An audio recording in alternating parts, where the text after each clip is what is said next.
కాశీపేట గ్రామ ప్రజలందరికీ నమస్కారం అండి. ఈరోజు మన మంచిర్యాల జిల్లాలోని కలెక్టర్ ఆఫీసులో రావడం జరిగింది. కలెక్టర్ ఆఫీసులో గ్రీవెన్స్ డే కాబట్టి మన కాశీపేట ప్రధాన రహదారి కోసము సింగరేణి వాళ్ళు అవలంబిస్తున్నటువంటి పద్ధతులపైన మన జిల్లా కలెక్టర్కు ఈరోజు లేఖ ఇవ్వడం జరిగింది.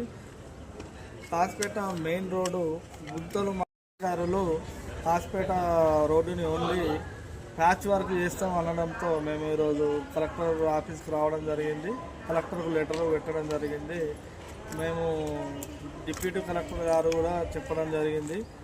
ఏమనంటే, బాబు ప్యాచ్ వర్క్ మాత్రము చేయడం నేనే వద్దంటాను అని డిప్యూటీ కలెక్టర్ గారు చెప్పడం జరిగింది. అది కూడా మేము ఈరోజు మన కలెక్టర్ గారికి విన్నవించుకోవడం జరిగింది. ఈ రోడ్డు సమస్య పైన జిల్లా కలెక్టర్ గారు స్పందించి దీనికి మేము సింగరేణికి మళ్ళీ ఒకసారి లెటర్ రాస్తామని హామీ ఇవ్వడం జరిగింది. ఖచ్చితంగా మేము పర్మనెంట్ రోడ్డే వేపిస్తామని చెప్పడం జరిగింది.